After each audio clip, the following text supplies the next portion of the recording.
na kung saan kanyang pinagtibay ang pagsuporta, pagmamalasakit at pagpapadama ng ating gobyerno sa mga kababayan natin na mga seafarer.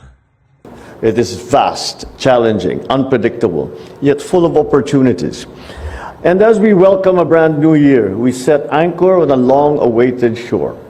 Only 3 months after I signed the Magna Carta of Filipino Seafarers, we now witness the signing of its implementing rules and regulations.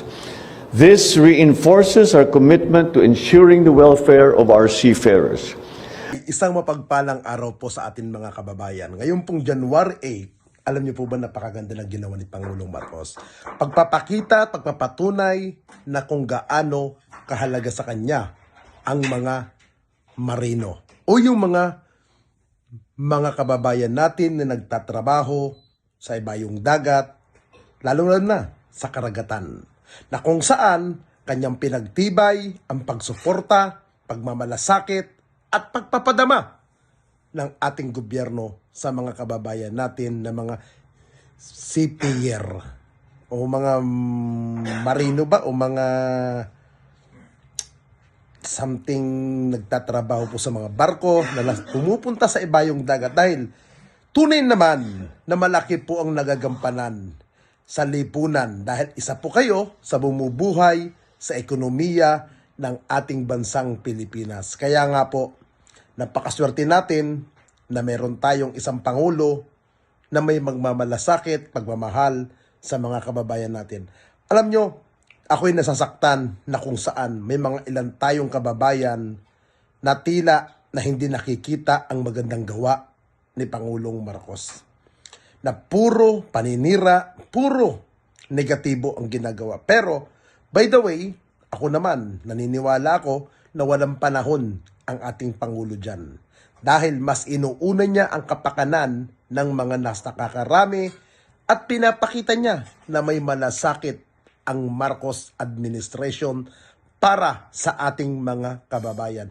At lalong-lalo na doon sa mga mandaragat na nagtatrabaho. Again, mabuhay po kayo. Panoodin po natin ang pag-witness ni Pangulong Marcos sa signing MOA at agreement ng ating mga government official. Basbasan niyo po ang aming hanap buhay sa dagat. Bigyan niyo kami ng tapang at karunungan upang maharap ang mga alon ng pagsubok sa bawat paglalakbay. Naway magbunga ang batas na ito ng pag-asa at lakas na hindi lang sa amin kundi sa susunod na henerasyon ng mga marino upang maging liwanag kami sa pandaigdigang industriya ng maritime. Ang lahat ng ito ay aming dinudulog ng may pananampalataya at pasasalamat sa inyong banal na pangalan. Amen. Thank you, Chief Engineer Peralta. We may now be seated. Good afternoon. We are gathered here today for the signing ceremony of the implementing rules and regulations of the Magna Carta of Filipino Seafarers. May we invite Secretary Hans Leo J. Kakdak of the Department of Migrant Workers for his opening remarks.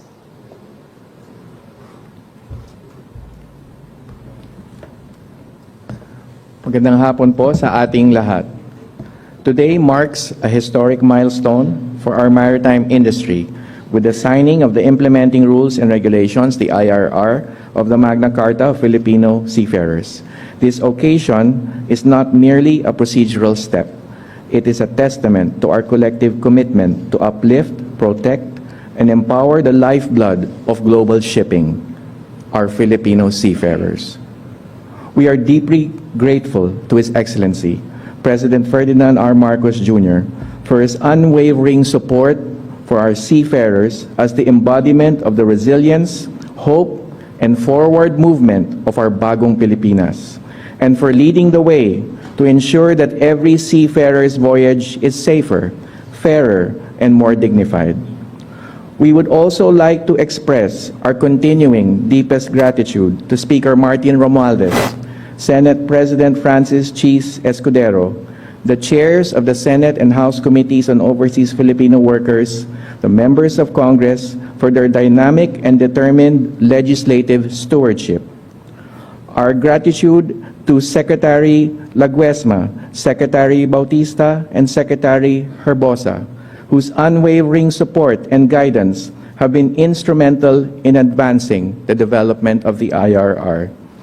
Special thanks to DMW Undersecretary Bernard Olalia, Chairperson of the Technical Working Group, for leading the intricate and collaborative effort in terms of crafting this IRR. Maraming salamat din po sa ating mga kasapian ng Maritime Industry Tripartite Council at mga katuwang natin sa iba't ibang ahensya ng pamahalaan, seafarers, unions, ship owners, and manning groups and associations and international organizations. The IRR we signed today embodies the principles of protection, empowerment, and collaboration.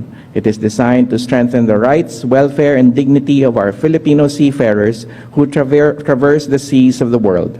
This document reflects months of thorough consultation, rigorous review,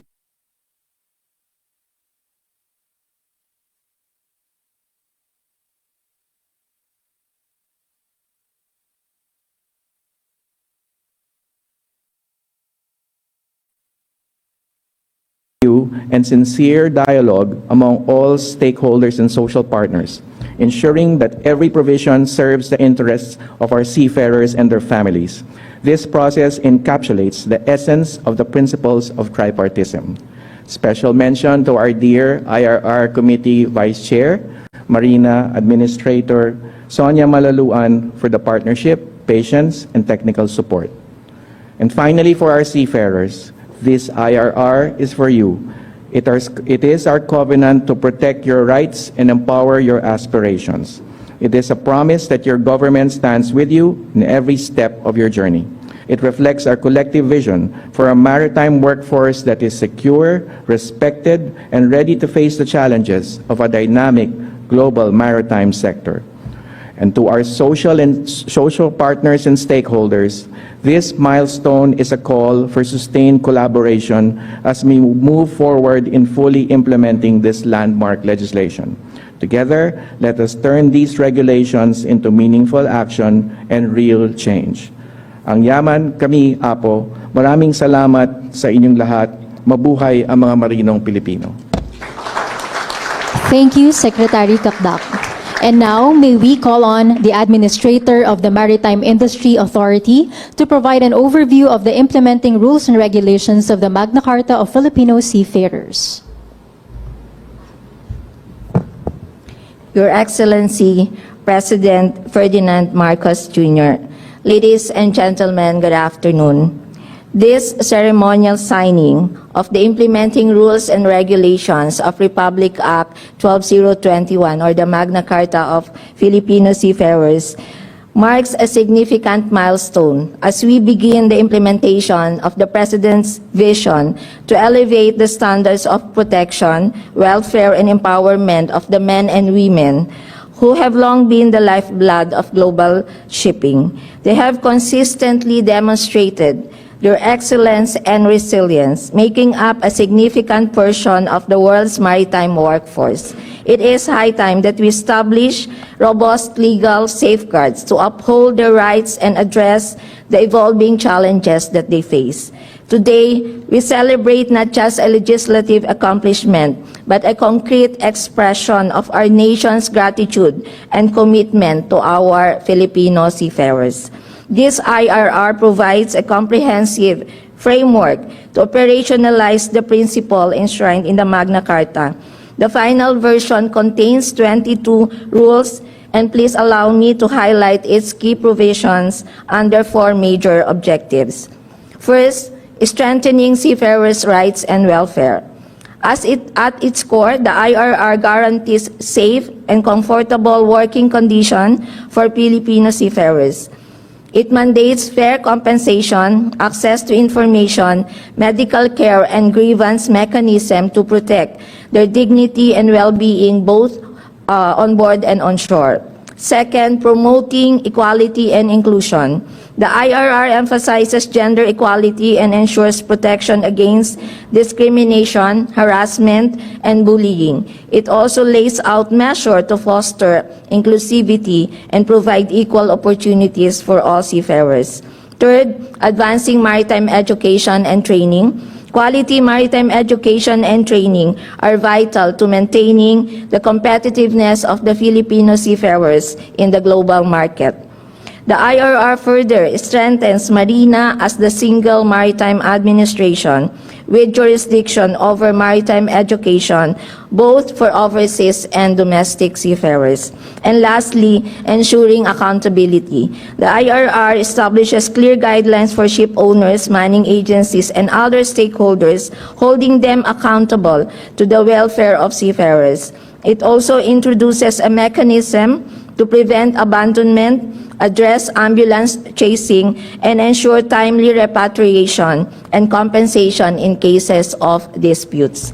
Moving forward, various government agencies involved, including Marina, will begin with the development of the subsequent detailed policies and guidelines identified during the 3-month consultations in order to give full and complete effect to the Magna Carta and its IRR.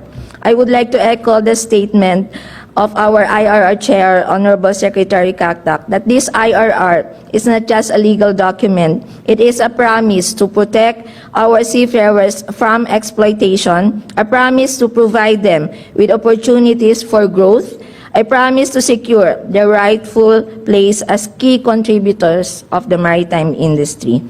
We owe this achievement to the dedicated efforts of our legislators, other government agencies, maritime stakeholders, and seafarers themselves, who actively engaged with us during the drafting and consultation process. So let us all commit to ensuring that these rules are implemented effectively with the seafarers' welfare as our foremost priority.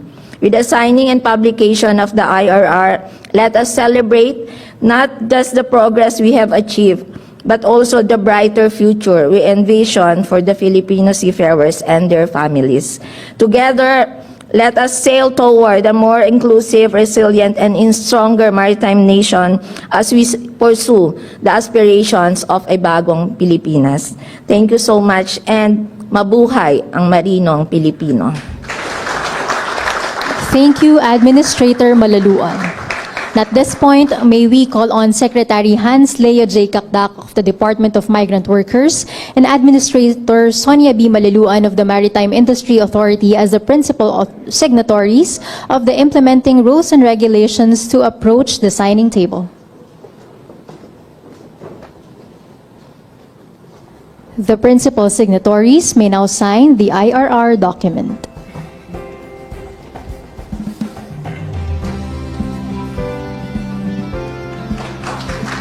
Thank you, DMW Secretary and Maritime Administrator.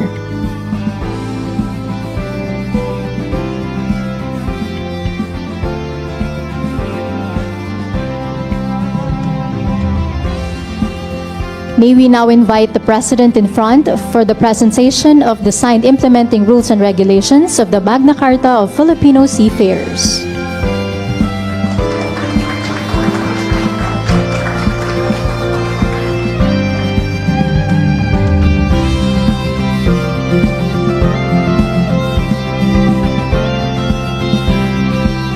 Thank you, Mr. President, Secretary Kakdak, and Administrator Malaluan.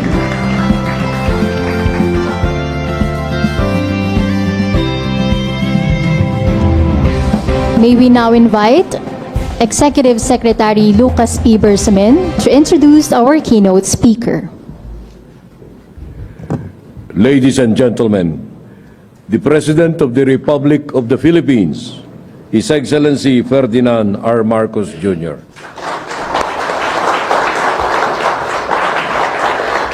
Thank you to our Executive Secretary Luke Bersamin. Please take your seats. The Migrant Workers Secretary, Hans Leo Kakdak, and the other members of the Cabinet who are here present. the honorable members of the House of Representatives, the Maritime Industry Authority Administrator, Sona Malaluan. I know that this has been, I know the grind that both of you went through to get us to this point. And maybe the others don't know, may mga last minute pa na adjustment ang tayong ginawa. But I am as happy as anyone that we have the IRR. We can now implement all of the provisions in the Magna Carta for our seafarers. It is a very important day. All our Filipino seafarers for whom we have done all of this, my fellow workers in government, our key development partners, stakeholders, ladies and gentlemen, good afternoon. Magandang araw sa inyong lahat. At mainit na pagtanggap dito sa Malacanang. The sea has always been a powerful metaphor for life. It is vast, challenging, unpredictable, yet full of opportunities. And as we welcome a brand new year, we set anchor on a long-awaited shore. Only 3 months after I signed the Magna Carta of Filipino Seafarers, we now witness the signing of its implementing rules and regulations. This reinforces our commitment to ensuring the welfare of our seafarers. Among the features of the IRR is the establishment of the one-stop shop centers for seafarers. Through this, we aim to simplify processes to eliminate bureaucratic hurdles. The Magna Carta and the IRR guarantee fair medical treatment and access to free legal representation, ensuring that in moments of vulnerability, whether due to illness, injury, or legal challenges, our seafarers will have the support and protection from government. Para sa mga kababaihan sa maritime industry, ang IRR na ito ay ilan lamang sa mga paraan para kayo ay maprotektahan at mapahalagahan. Sinisiguro ng Magna Carta of Filipino Seafarers at IRR nito ang inyong mga karapatan laban sa diskriminasyon at pananakot. Ang hakbang na ito ay hindi lamang nagbubukas ng pagkakataon sa industriya. Ito rin ay sumasalamin sa ating dedikasyon sa mas progresibo at mas pantay na patakaran sa industriya ng maritime. It also envisions a well-prepared and competitive maritime workforce. By enhancing access to advanced training and requiring maritime education institutions to adopt cutting-edge facilities, we are equipping our seafarers and cadets to compete in the global arena. Beyond compliance with international standards, these efforts also secure the future of our seafarers in a rapidly evolving industry. These provisions are part of a holistic framework designed to uplift the lives of Filipino seafarers and their families. As we formally implement this landmark law, I urge all of us, public servants, industry leaders, maritime advocates, to embrace our roles with determination. To the DOTR, Marina, DOLE, DMW, and other concerned agencies, please ensure the immediate issuance of all remaining guidelines relative to the implementation of this IRR and the Magna Carta of Filipino Seafarers. Monitor its strict compliance by all stakeholders and assist our seafarers to maximize the benefits that it provides. Let us ensure that every provision of this law and this IRR are not just words that appear on paper, but a bulwark that our seafarers can rely on. Sa ating mga marino, saan man dako kayo ng mundo, patuloy ninyong binibigyan ng karangalan ng ating bansa dahil sa taglay ninyong kasipagan, kahusayan at katatagan. Kaya naman, sa bawat paglalayag, sa bawat paglalakbay ninyo, kami po ay nasa likod ninyo, naglilingkod upang higit na maitaguyod ang inyong seguridad, dignidad at karapatan. Ito po ay simula lamang ng mas matatag at maliwanag na kinabukasan para sa ating mga marinong Pilipino at sa kanilang mga pamilya. Sama-sama nating itaguyod ng bagong Pilipinas kung saan ang bawat manggagawa kasama ng ating mga marino ay may seguridad at matiwasay na kinabukasan. Mabuhay ang mga marino ng bagong Pilipinas. Maraming salamat po at masaganang bagong taon sa inyong lahat. Thank you, Mr. President. And at this point, may we request the President to kindly grant us a photo opportunity. First, may we invite the first set of heads of agencies together with the members of the House of Representatives present.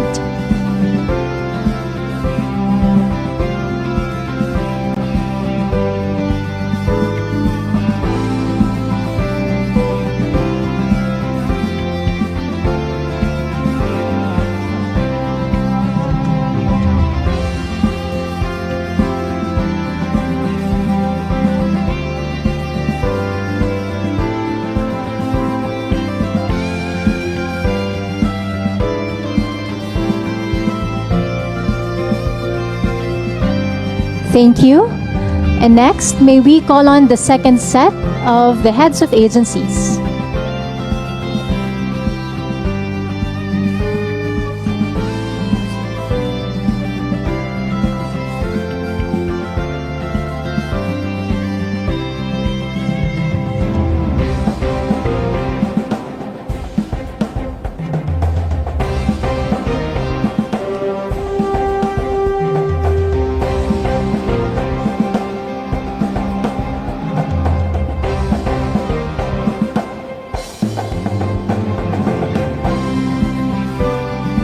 Thank you. And for the last set, may we call on the Seafarers and MITC members.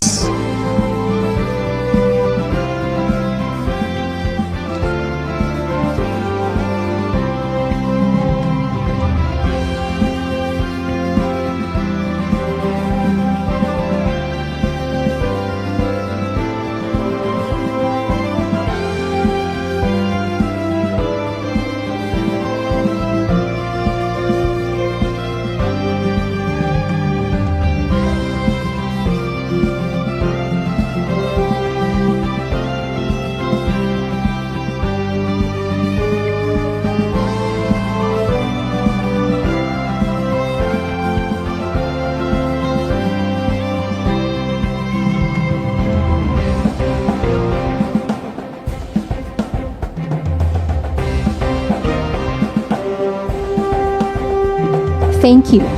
That ends our photo opportunity.